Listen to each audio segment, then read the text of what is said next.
Howdy, this is the Views from the Shop podcast. I'm your host, your one and only host, Tim Miller, and today it is Wednesday, June 10th, 2026, and I wish you a very, very, very happy National Black Cow Day. On today's show, Mark Titus joins the 2026 Summer Guest Series here on the Views from the Shop podcast. We're going to get into the rants, and we promised each other, and I would even say I promised you that, hey, we're not going to get into the rant that he had about Ohio State basketball fans after its loss to TCU in the NCAA tournament back in March. We said we weren't going to get into it, then we spent a long time on it. So what are you going to do? We'll talk about that. Mark Titus has a take. Ohio State basketball fans, the worst in the world. We'll talk about that. We'll talk about stories that he has with Evan Turner. We'll talk about how Matta dealt with his Club Trillion blog. We'll talk about all his thoughts on Jake Diebler, the team, and a whole lot more. This is a very, very good conversation. It is packed from start to finish. There's never really a time, at least for me, where I would say, you know, I'm ready to move on from this topic. Mark went and I let him, and he just kept going, and I was enjoying all of it. Loved all of it. Really, really great conversation with Mark here, former Ohio State guard, and obviously now a member of Barstool Sports. So if you're new, this is your only Ohio State basketball exclusive podcast, publishing content year-round. For the Summer Guest Series, Jake Diebler just on last week. Mark Titus on, obviously, for this show. We'll have Greg Oden. We'll have Scooney Penn.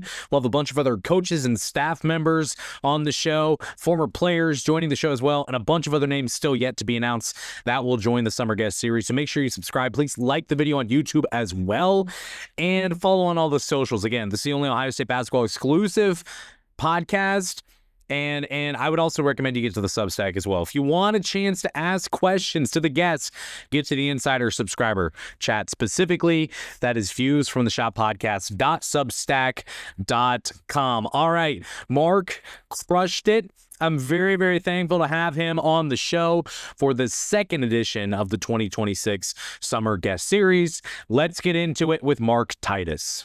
Mark, welcome to the Views from the Shop podcast. You are one of the well requested, a lot of healthy requests to have you on the show.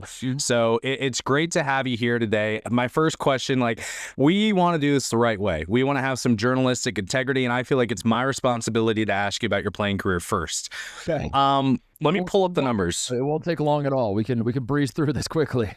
No, so I want to ask, you played 4 years at Ohio State, correct? Right, yes. You had 3 career assists and a 7.6 assist rate. Why were you so selfish? Okay. Why would you not pass your teammates? Okay, now, can we talk about the assist-to-turnover ratio? Can we talk about how I have an NCAA record assist-to-turnover, infinity assist-to-turnover, 0 career turnovers? I think I had 2 assists in one game, by the way. You said I had 3 career assists? I think 2 of them in one game. I'm sorry. I'm just looking at cvv-reference.com. It's a pretty reputable website. Well, there's one assist, too, that was a lob to David Lighty for an and one. So, yes, you're right. There were 3 assists, but one of them was very loud, and I think that's worth, 5 assists, if we're being honest with ourselves. So, yeah, I was a little bit flashy. I was a little... I don't know. I was out there initially I was out there to score, I think, and then I turned that into I'm out here to just stand here. And then when the dust settled, I do have a wonky efficiency rate in some of these stats. I think my blocks rate, if you look at my per 40 blocks, I'm like Anthony Davis level defensively. But you're right, the assist rate not great. So can we just pause? Physical anomaly. You just compared yourself to Anthony Davis. Do we shut this down now? Just saying. All right, fine. Look, I appreciate you being here. We have some things to address. I think that a lot of Ohio State fans caught your rant. Yep. That's something that, as we talked before the show, we said we want to talk about it. We don't want to make it the entire show, but I'm going to play a clip. Okay, just so fans have all context, and then I'm just going to kind of let you go. So let's play this, and then we'll go from there. About a minute. We have the worst fans in the world, Ohio State. Come on. Ohio State basketball fans are the worst fans in the world. They're the worst. They're literally worse because they watch football all year. They don't even pay attention to the basketball program. They like parachute in around like late January, early February. They look up the rankings, and if we're not ranked in the top 10, they're just like, everything sucks, fire everybody, this is terrible. They have no idea what they're talking about. They don't even know the names of the goddamn players, and they bitch like they want us to be a top 10 program, which I do too, but like, where's that? The reason the top 10 programs are the top 10 programs is because they carry themselves like top 10 programs 365 days a year, and the fans are invested in the program, and people are coming to the games, and the people are like studying the recruits, and like fucking they pour their passion into this. They don't just like pop in and say like, oh, we're in the tournament, okay, I'll sit down and watch this game, and then we lose the game and you're like, fire the coach. Mark, you have the floor. Yeah, I mean, so this was right after we lost to TCU. I was a little fired up about the reaction to everything. I think last year the roller coaster that the program went on, I thought like actually when the dust settled, it was a pretty successful season. And I do not think the standard for Ohio State basketball should be losing in the first round of the NCAA tournament by no stretch of the imagination. Do I believe that? And Jake Diebler doesn't believe that. And I don't think that should be what we aspire to be as a program. But the rant was based out of a frustration that, like, I feel like there's a positive momentum behind the program right now. Is it on a meteoric rise that other programs are on? Maybe not, And if we're being honest with ourselves, a lot of the frustration from Ohio State fans is because Michigan won the national championship, and that is a frustration. For the fact that Ohio State fans compare themselves, that we compare all of our programs to Michigan so strongly, is a frustration for me, because I don't think it's always an apples to apples comparison as it might be like with football, So I think there's a lot of bubbling over from like a football rivalry. You now look up and Dusty May and Jake Diebler are hired around the same time. The context around both the hirings are very different. The financial support around both the hirings are very different. Michigan goes on to win a national championship. We obviously lose in the first round. And I think, for me, if you divorce the Michigan-Ohio State rivalry part of it, I think where the program is going is very positive. I think that like we're on a decent trajectory. Yes, we do need to aspire to more. Yes, we need to take some more steps moving forward. And I would like next year, I would like this coming season, let's make a little bit of a turnaround. Let's compete more in the Big Ten. Let's like progress forward in some of our goals as a program. But yeah, the frustration was that like, I just spent like the last couple months of the season, consuming the reaction from Ohio State fans, quote unquote basketball fans, who after the football season was over would check in on the program, would see that Michigan was like having a great season, obviously went on to win a national championship, and like the attitude was just fire everybody, we suck, this is terrible. And from my perspective, I was like, this is honestly one of the better seasons we've had since we lost to Oral Roberts. This might have been the best season we've had since we lost to Oral Roberts, which frankly like nuke to the program, like from a cultural perspective, from like a confidence perspective, and aura, whatever descriptor the kids want to use these days. We lost to Oral Roberts. That was like our program got nuked almost, and it's taken some time to put the pieces back together. And I thought the context of everything that we saw last season, with Bruce Thornton setting the all-time record, and like the shot was awesome. And a lot of people were like, man, like I don't regret anything I said. I do regret some of the I was fired up. It was, I probably could have slept on it and then woke up the next day. I probably would have made a lot of the same points, but just in probably fewer curse words, probably fewer, I probably wouldn't have been, my emotions as heightened. But, like the people were mad at me because like, what about the shot? What about the fans when Bruce set the record? It was awesome. Like, I obviously don't mean every Ohio State basketball fan is the worst. It's like, I think the smart people know that I was talking about a certain section of Ohio State fans that are football fans and, frankly, just use basketball as a distraction as they wait for football season, which is fine. And no part of my rant was I saying that you have to do it one way or the other. It was like my point was like, if you are in fact going to do that, then I think you are forfeiting your right to care to the extent that you're saying that you care about this program. Like if you are someone that only checks in February once football has solved, the playoff run has happened, and you take a deep breath and you're like, all right, now what do I do? And you're like, I guess I'll watch the basketball program. And that is how you consume Ohio State basketball. In my mind, I think you have now forfeited your right to say like we should fire everybody, and like why is this guy sucks, and this guy that we're bringing off the bench, he sucks. I never want to see him on the court again. And like, I just don't. I think that is an imbalance of the expectation and the investment are off. And obviously, there are people, myself included, you're this way. There are a lot of us out there that are invested year round, and I wasn't talking about those people. And the people that are like diehard Ohio State basketball fans, if you expect more out of Jake Diebler in this program, by all means do that. Like, that is what I want. Like, I people like come at, I'm sorry I'm ranting again, but like, people saw that rant, they're like, you're saying this because you're buddy with Jake, and like you're friends with his brother and all this sort of thing. And that is true, but like, I'll be very honest about Jake. I don't think Jake Diebler's the best coach in the Big Ten. I don't think Jake Diebler is, like, when Jake Diebler was hired, I wasn't like, this is a home run, like we're gonna dominate everybody. I am friends with Jake. I like Jake a lot. Jake is, when I talk to Jake, I'm very honest with him. He's very honest with me. Like, when I talked to him after we lost to TCU, no part of him was like trying to spin this as like a good thing. In fact, it was kind of the opposite. I was like, Jake, I felt like this year was pretty good. We're making some steps. He's like, no, this wasn't good. We lost in the first round. And he was kind of like taking the opposite approach. So, yeah, I don't regret the rant at all. It is just a frustrating thing, like to be an Ohio State alum who cares more about the basketball program than the football program. It's a frustrating spot to be in, and I don't, and even as I'm talking about it, like, I don't want to come across like I don't care about the football program, because I do. I care deeply about how well the football program does.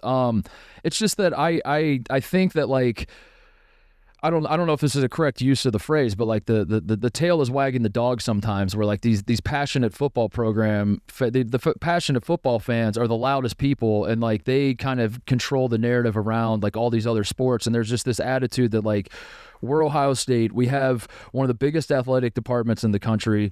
We are great at seemingly everything, and that's just kind of the attitude we have. And especially if you grow up in Ohio, and like there are a ton of Division I schools. None of them are even close to Ohio State, and we kind of own the state, and we own. We take pride in being an everything school, and all that. There's just like this attitude that like we're going to be great at everything, and that is great, and I don't want that to change, and I want people to expect Ohio State to make Final Fours. I just think that like there needs to be a realistic thought about how we're going to go about that, and that was what the frustration was, is that I think all told, this was a pretty good season, not a great season. I don't want to hang any banners. I don't want to like give Jake Diebler an extension and say you're the best, and I'm not asking for all that. I'm just asking for like everybody to calm down and take a look at the bigger picture, take a deep breath, and say, is the program on a decent trajectory? I believe it is. And you would not believe that if you listen to the loud minority that exists within the Ohio State fan base. I think my biggest problem with the reaction to the TCU game is something that you said. You said these fans just kind of parachute in January, February, March. They watch a couple games and that's it. And that's exactly what I said an hour after the TCU loss. I went live here and I said, look, like, if you didn't watch Ohio State play Appalachian State, and you didn't watch the Mount St. Mary's game, and you just box score scanned when they played Nebraska in January, you don't get to come in and talk about your own thoughts on Jake Diebler in March, and the fact that Bruce Thornton barely missed a what would have been a buzzer-beating 3 at half court. Was it a good shot? No. Could they've gotten better look? Yeah, but when you, and no disrespect to Brandon Knoll, I've talked to him plenty of times. He's a super nice guy. We got fans coming in March talking about, hey, I don't care who plays at the 4. I don't care if it's Amari Bynum or Brandon Knoll. Like, guy, you haven't been watching the team. If you really think that, and the very next tweet is fire Diebler. It's the same. It's the brain dead. I have 2 brain cells to rub again together, and they're gonna flip around on a trampoline and just say fire Diebler together. That's all we got, because you have no other analysis to give on the team. Was the loss against TCU bad and embarrassing? Sure, of course. That was not a good look, especially in the first half. But you're facing a guy in Jamie Dixon who had 30-plus games coached in the NCAA tournament. Jake Diebler had 0 going into that game. It's just, there's different levels to it, and the reaction from fans who mostly care about football and then come into basketball. Most of the listeners of this show are all in on basketball, but there was such a loud reaction when...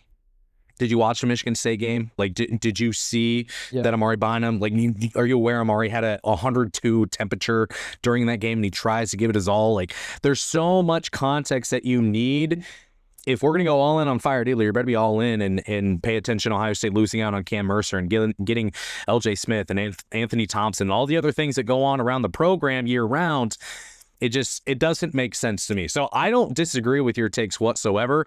I think a lot of fans, the fans who aren't happy were probably the fans who are more into football than basketball. Yeah, I mean, anybody that took offense to it, you're telling on yourself that you're one of those people. I think I had a lot of people that were like, "Thank you for saying this," because I feel the same way. And I just think that like it doesn't help the program at all to have that sort of attitude around this stuff. And I think those of us that, I mean, you could disagree with me, but I thought coming into the season, the expectation, there's a difference between the expectation for the program and the expectation for a particular team. And like the expectation for the program is to return to what we were, and you know, make Final Fours and compete for Big Ten championships, and that continues to be the case. But I think coming into this season, the expectation for this particular team, if you really had a thought that like this was a team that was going to go to a Final Four, like compete for the Big Ten, you weren't paying attention to like what the makeup of this team was.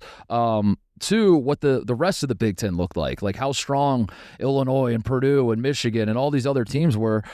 So I thought going into this season, the bare minimum was make the NCAA tournament. And I thought, like, I was saying that all season. I was like, we got to make the NCAA tournament. We haven't made the NCAA tournament in a few years.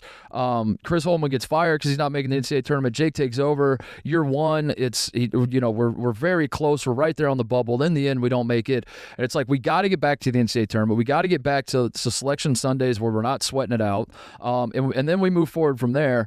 And that's exactly what happened. And I thought the team, like we weren't even on the bubble a little bit by the end of the season. Yep. And like by the time Selection Sunday came around, I wake up on Selection Sunday not sweating at all, and I had butterfly. Like I was like so excited. I was like, this is incredible. Like no part of me is like, we're gonna win the national championship. We're gonna go on a deep run. The second the bracket comes out and I see Duke in our region, I was like, I mean, listen, we crazier things have happened, but we might be in trouble here, boy. You know, like Duke's a pretty good. That's a brutal shit. Even though we beat TCU, we got Duke waiting for us. So like, I wasn't letting my mind go crazy. What I was saying, I was like just trying to, appreciate the feeling that like it's been a while since we woke up on Selection Sunday and said, we have nothing to worry about. You know what? We could have a watch party if we wanted because we know our name's going to be called.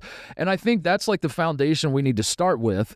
And so that was a lot of my frustration was that I think when you look back on this season, yes, like we're not going to have parades. No one's going to write a book about what this season was in Ohio State basketball history. But I think years like this are important when trying to find some stability with the program. And I thought like we took a decent step in the right direction. The problem is that our rival for a lot of the fan base, which is interesting because I don't really think of the basketball rivalry is like the same sort of thing as the football, but it exists, and people from Ohio don't like Michigan and vice versa. So when you juxtapose our season versus the guys up north, obviously you're like, this was a disaster. Michigan's winning a national championship, and we can't even get out of the first round. But you just focus. If you had tunnel vision, just look at our program. I think things are going the right way. And if I could say one more thing, and then we can move on to something else, or we don't have to. I don't really care.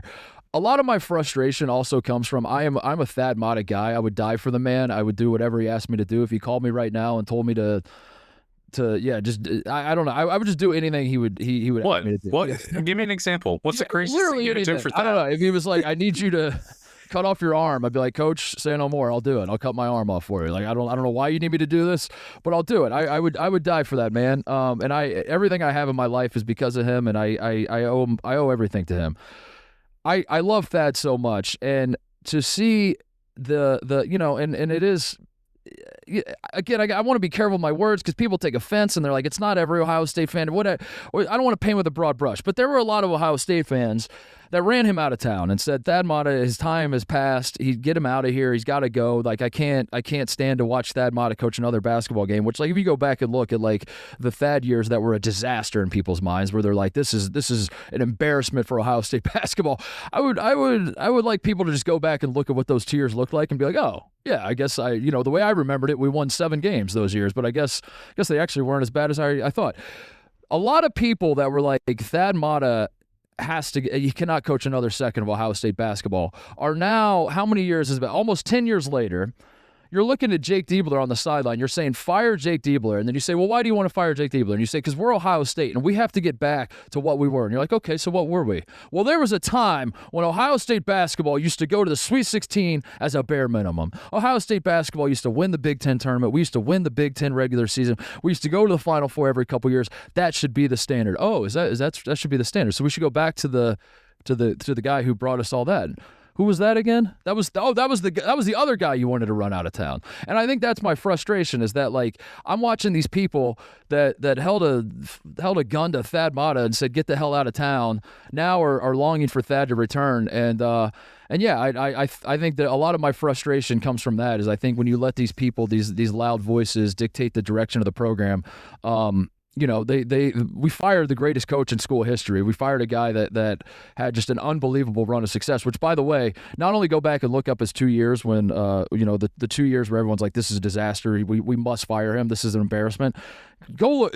The run that we had was better than you remember, and everybody like longs for that stretch. It was even better than you remember. If you look up the accolades that Thad Matta had, and it's a 2-year blip, and again, like that's not the standard of Ohio State basketball, but when Thad takes like a slight dip, you fire the best coach in school history. You fire like a guy who's absolutely beloved by everybody that's involved in that program, and that's like the standard you set. And then now we fast forward a few years, and everybody's like, we got to fire this guy so we can get back to the Thad years.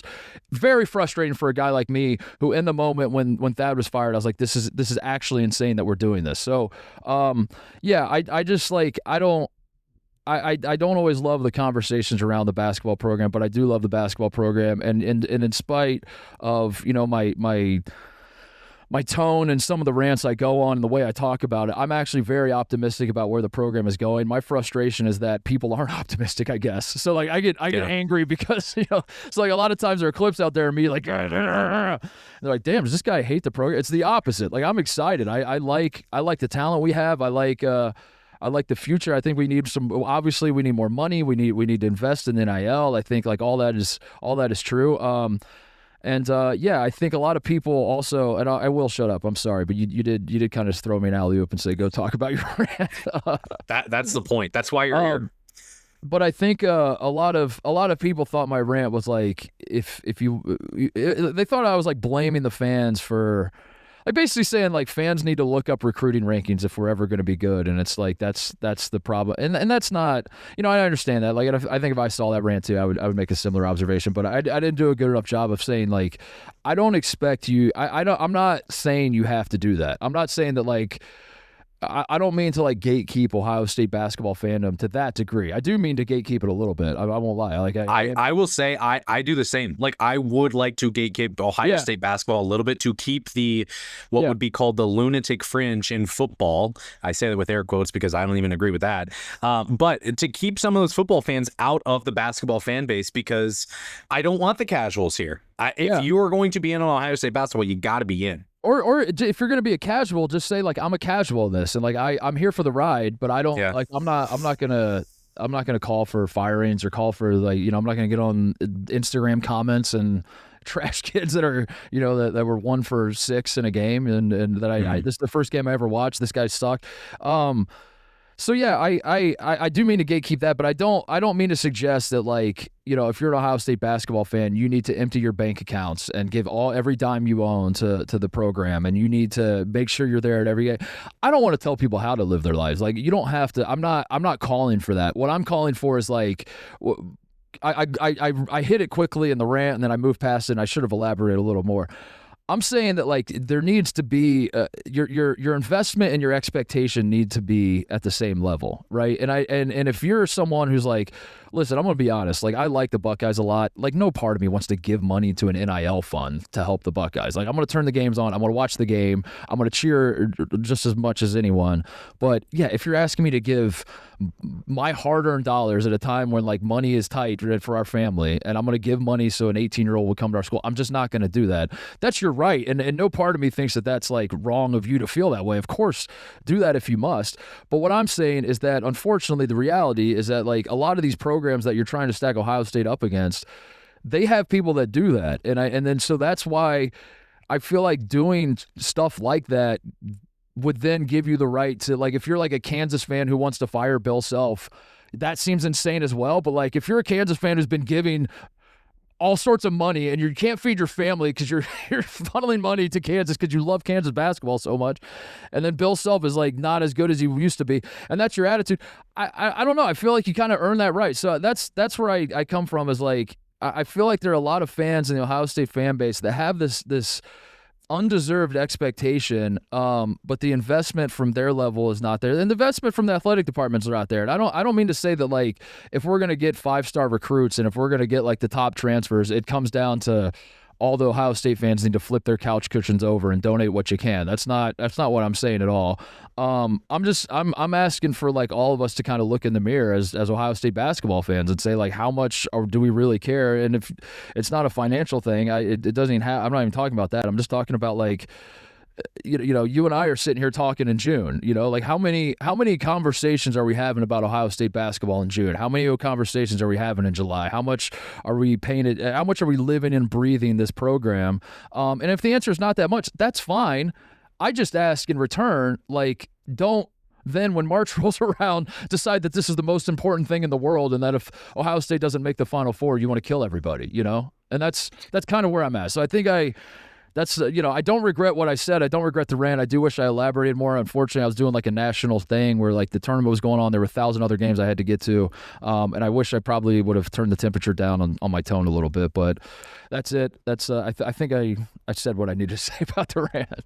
We said we weren't going to talk about it. Then we spent the first 20 minutes of the show on it. So what are you going to do? The only other thing I'll say is backing up to just the temperature of the fan base is, what was your expectation coming into this year? Walk me back to November 4th or whenever the season started. What was your expectation? If you want Diebler fired now, and again, people say the same thing about me, that I carry water for Jake Diebler. Folks, you have no idea how little I actually speak to Jake Diebler. He was on the show last week. Not like I'm just calling him up on a random like Thursday night. Hey, Jake, how's it going? Like, I don't talk to him. Like, obviously I want Ohio State to be good, but I'm not going to carry water for Jake Diebler. You kind of said the same way. Like, you're honest with him. I don't want it to seem like we're okay with where they are, but at the same time, if you're going to call for his head, then where did you expect the team to go? I predicted the team win 21 games and have a 7 seed this year. They won 21 games and they were an 8 seed this year. They kind of did what I think most would expect them to do. So it wasn't that far off. We don't need to keep hitting on it. I do want to talk about your mentioned NIL. And we had an insider subscriber ask this question. Justin asks, how has NIL impacted successful former players regarding any pressure to donate? Now, you would obviously be lumped in there. And to your knowledge, if you want to touch, I'm not touching on this other one. Sorry, Justin. How has NIL impacted successful former players regarding pressure to donate? Like, how do you see that working in your life and stuff like that? Yeah, I mean, there's a pressure to like it's an implied pressure, I will say. Like, I don't feel like I'm being harassed to give money, but you know, it's a touchy thing, man, because like I said, like I was trying to say earlier, like I don't want to tell people how to spend their money, and I don't want to. It is kind of absurd to a certain extent to be like, I'm going to cut a check so we can get a recruit, or we can, you know, when you really like take a step back and think about what you're doing, you're like, yeah, this is a little weird. So like, I don't think that there's an explicit pressure. I like the program is not like calling us and saying like, hey, we need as much money as we can. Or maybe they're calling the guys that actually, you know, played in the NBA. Maybe they're not calling me. Maybe they're like, Titus, you know what? Your money's no good here. We don't need your piddly money. But yeah, I mean, I've given money. I've given money to the program for sure, because I feel an obligation just to give back in general. And I would probably do that even if NIL wasn't a thing. So I don't know how NIL impacts it. I think for me, it was more of like a time in my life where like I feel I'm lucky enough to feel a little financially secure right now. And also, I just kind of, you know, as I'm approaching my 40th birthday, you know, next year, there's like maybe call it a midlife crisis or whatever, but it's just a time in my life where I'm sort of like reflecting on things and where I've gotten to the point I've gotten to and all that. And so I do feel an obligation to kind of look back and realize how fortunate I was to be a part of a program that was so successful, but beyond that, like, means so much to me, whether we won games, lost games, or otherwise. Just the relationships I built and all of that, like that, the Ohio State basketball program literally gave me my life. Like everything I have in my life, I'm talking to you today because of it, obviously, but like, the car I drive is because if I would have gone to a different school and if I would have had a different set of circumstances, I probably wouldn't drive that car, have that house, probably wouldn't have met my wife. Like I really do think of all these things. And so, yeah, I do feel like there's an obligation, but I mean, to be more specific with the question, I don't know if NIL would have changed that. Like, I think if we would have had the old system, I still would have tried to donate money. I was trying to donate bidets to the locker room for years, and Dave Egelhoff wouldn't take them. Like, he thought I was joking. I wanted bidets in the Ohio State locker room. I wanted us to have the cleanest buttholes in the Big Ten, and Dave Egelhoff thought I was joking, and he wouldn't take me seriously. So, finally, at long last, I'm at a point where they'll take my money. So I'm proud to have reached that point. I would assume that you could just show up with a box of bidets and say, Dave, like, take it or leave it, man. This is my gift to you guys this year. Yeah. Would Dave still say no at that point, or? I don't know. I wanted. Well, I did. I mean, I should be in the interest of full transparency. I did ask for like a little plaque right by the toilet. That was like. Well, that's probably why you got to know. Like, I wanted a little. You're asking for too much. Yeah. So maybe I need. So. Yeah, not after the plaque. One thing you did mention as a part of all of this is the relationship to Ohio State. I want to go back to the Club Trillion blog years. Okay. Yeah. Did Thad ever tell you like, hey man, you gotta like slow this down? This is getting a big deal. Like, was he ever like, hey Mark, like, can you cool it a little bit? No, because I was so early to that world that Coach Matta was just so ignorant to what it was. In fact, there's a clip out there. Channel 10 did like a little, I don't know if you want to call it a feature, but like a little segment on one of their sports shows or something where they talked about my blog, and like it was kind of when the blog started popping off, and I was kind of, I mean, it was a weird story. It was like a guy on the end of the bench is like somehow known a little bit, and that's a bizarre little human interest story we could do. So they're doing a story on me having this blog, and they interviewed Coach Matta for it, and there's a clip out there. I'll try to find it and send it to you. He's asked about it. He's like, what do you think of Titus's blog? He goes, I have no idea what that is, nor do I care. And that was his direct quote. And so I think I was lucky in that regard. I think if I tried it like a couple years later when like, other athletes started getting Twitter accounts, and we started getting like more examples of, people having egg on their face with their social media use. I think then programs started to be a little more cautious. They started policing it a little more, like in the 2010 to 2015 or so, I think was an era where coaches were like, you're not allowed to have this account or that account or tweet these, because I think by that time you saw enough examples of guys firing off tweets at 2 a.m. that then you now have to issue a statement about and all that. But I was so early to the game that I think Coach Matta was like, I have no idea what that even is, so. Yeah, I never got a talking to. Egelhoff talked to me one time where he was just like, it was sort of like, it reminded me of like a parent that wants to have the birds and the bees conversation but doesn't know how to do it with their kid, So they're, like I just thought of like you're watching like a movie where they're trying to demonstrate that conversation where like the dad just comes in and he's just like, let's just be careful out there, all right? And then that's pretty much the conversation. That's what it was with Egelhoff, where he was just like, hey man, I know you got this thing going on, right? And I was like, yeah. So what's up? And he's like, let's just kind of let's just make sure. You know what I'm saying? I was like, yeah, I got you, Dave. And that was it. That was the entire conversation, So I think maybe someone on the staff talked to Dave and was like, make sure Titus is on the straight and narrow. And then Dave was like, I have no idea how to approach this subject. So he just kind of said it that way. But Dave is Ohio State's director of basketball operations, in case you're curious, Buckeye fans out there. Great guy, won't join the show. I don't know what that's about. He'd have some great stories, so I'd love to have him on at some point. He's been around for a long, long time. He was the young guy when I was there. Now he's the old guy on the staff. So yeah. Just one question in terms of your popularity at Ohio State. Like I don't want any context. I just want the number. How much would you have been worth in NIL? Yeah, I don't know. I haven't really. I mean, I've thought about like I could have made some money for sure. I don't think it would have been in like absurd money. I mean, it would have been absurd money for like a 20-year-old, especially a 20-year-old who sucked at basketball. With 9 career points, I would have probably made a fair amount of change. It's so different though, because I think like back then, I it's such a hard thing to think about because not even part of, like a huge reason I was successful is, like I said earlier, I think I was just kind of first to the game, and no one was really doing anything like what I was doing.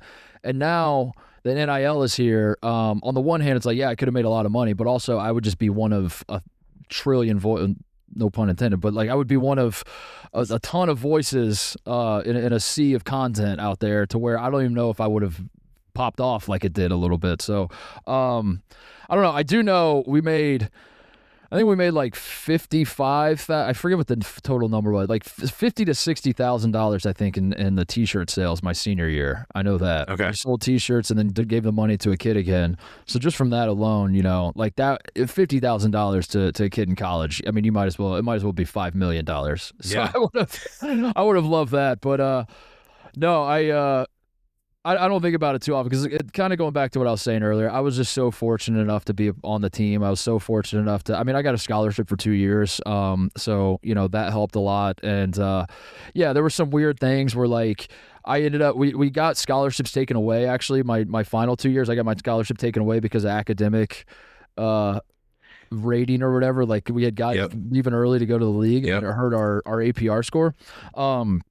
And I remember like scratching my head being like, listen, I don't want to be entitled and think that I deserve a scholarship because I'm the worst player on this team. There's no question about that. But we got in trouble for academics, right? Like our GPA is not good enough.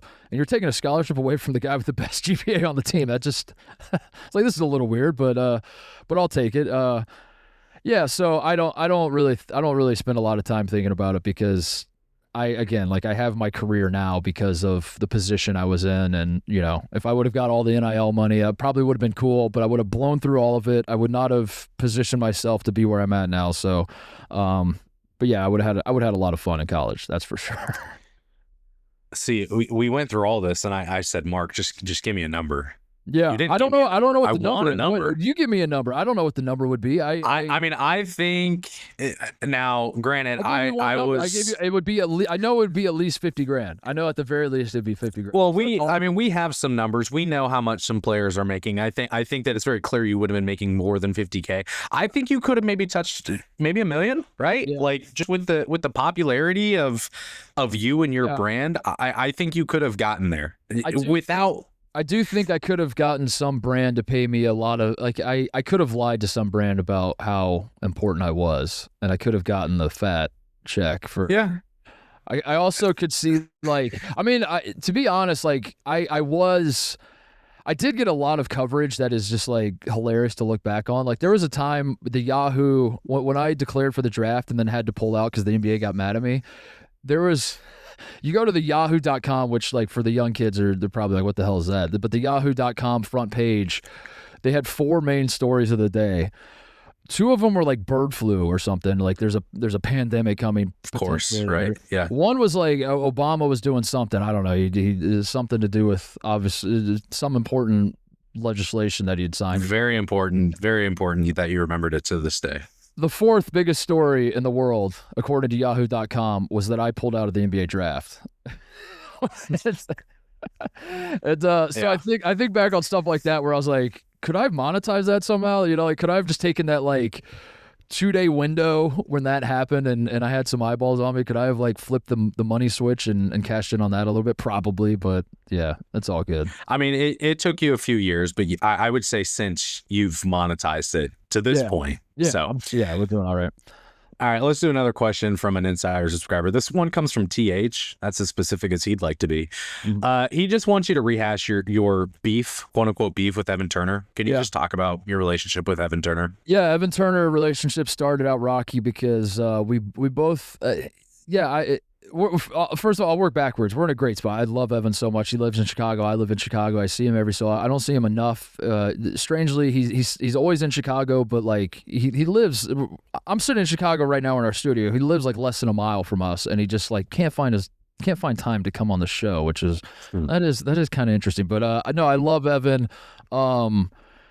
I have nothing but great things to say about him now. The beef started because Evan was an out-of-state kid that showed up to Ohio State on the heels of us going to the Final Four. And he was in a recruiting class with John Diebler, who was Mr. Ohio, was all everything Ohio, was all the everywhere anyone went, all anybody wanted to talk about with this freshman class was John Diebler and setting the scoring record and all this sorts of thing.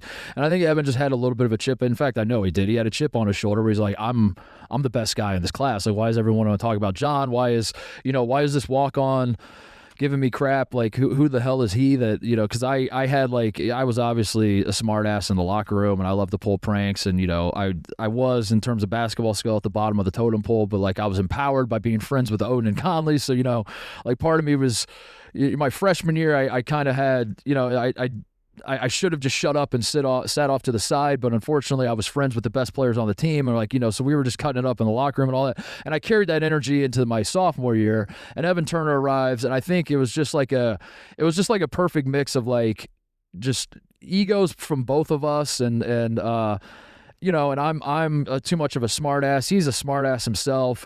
And a lot of it was fake for the blog. A lot of it was actually real. I would say it was exaggerated for the blog. Like, there were actual times where we never like fought with each other. There was one time where I think we had like a little bit of a thing that felt like a fight, but most of the time it was us just jawing back and forth, talking crap. And to be completely honest, like, a lot of the guys on the team were the same way. Like, that was just kind of the vibe of the locker room, was we were all very competitive. And even a guy like me, like, I make light of how bad I was at basketball, but like when we were practicing, I was trying to, like, I knew I sucked, but I was like, I don't care that I suck. You're going to get after it. I'm still trying to get after it. I'm still trying to score on you. I'm still trying to.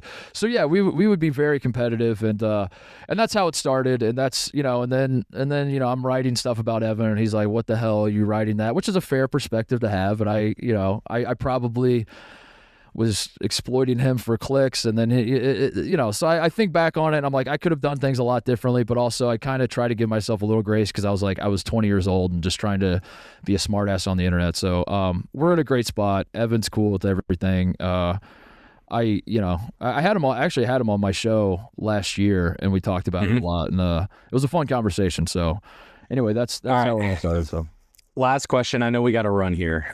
This one comes from an insider subscriber as well, from JJ. Biggest similarities and differences in today's program versus your time at Ohio State? I would say, it's kind of the obvious one, which is just kind of the roster turnover. And we're lucky enough, like, coming into this next year, I think like having Junie back and Amari back, and like kind of having some roster retention is great for the program. And I don't mean to say like guys weren't transferring when I was there, but yeah, I think like having a core group of guys bought in was what made it so special for us. And it's easy to look back fondly on the 4 years I was there, because we won a lot of games. But I swear to you, I don't even think about the games when I think back on, how much fun those 4 years were. I think back on the camaraderie, and I think back on like really the fraternity that was that program. And I think that's what makes the program so special to a lot of us that played in that era, and a lot of the guys even before I got there, after I was there. It's a very tight-knit group, and I'm pretty close with like a lot of guys I didn't even play with, to be honest with you. Like guys that were right before, like, I'm on your show because of Matt Sylvester. I was never in a locker room with Matt Sylvester for 1 second, he was before I got there and I was after him, but like the fraternity that is Ohio State basketball is such that, Sil and I are not like the best friends in the world, but like Matt Sylvester texts me, he's like, "You should go on the show." I'm like, "Say no more, Sil. I'm on the show." So, yeah, I do worry about that a little bit, is like, our guys here for a paycheck, or are they playing for something bigger than themselves, or is it, I think that's kind of but that's sort of an unfair accusation too, because I do think that guys, I do think it means a lot to guys. I think Bruce Thornton, for me to make a comment like that when you just had a case of Bruce Thornton where he could have left, that would be unfair to Bruce. Yeah. So I don't think it's like I don't think you can paint with a broad brush with that stuff, but I do think that like the general pride in the program does feel a little bit different for obvious reasons. And I think like getting back to that might be impossible in the current landscape, but finding a way to like, at least if it's just for 1 year, at least like have the guys all pull in one direction for 1 year, where it's like, this is bigger than us.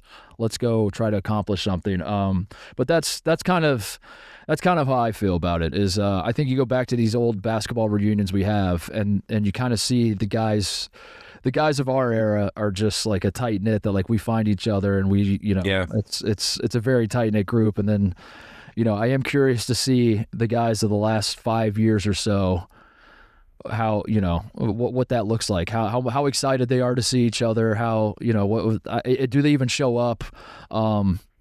That's the obvious answer, and that's the one that comes to mind. So, Mark, it's been a pleasure. At least to me, it hasn't been a horrible experience. If you feel the same way, we'd love to have you back on the show again at some point. I'll come back during the season. Let's talk about some X's and O's and what we're seeing. Yeah. I mean, I'm optimistic about the team. So I think again, I don't, as it stands right now, I'm not thinking Final Four or anything else, but just obviously make the tournament. I think let's progress in the tournament. Let's chip away at this thing, and maybe in a few years' time we'll look up and we'll be back where we all want to be. So. Yeah, absolutely. Thanks so much, Mark, for being here today. It's been a pleasure.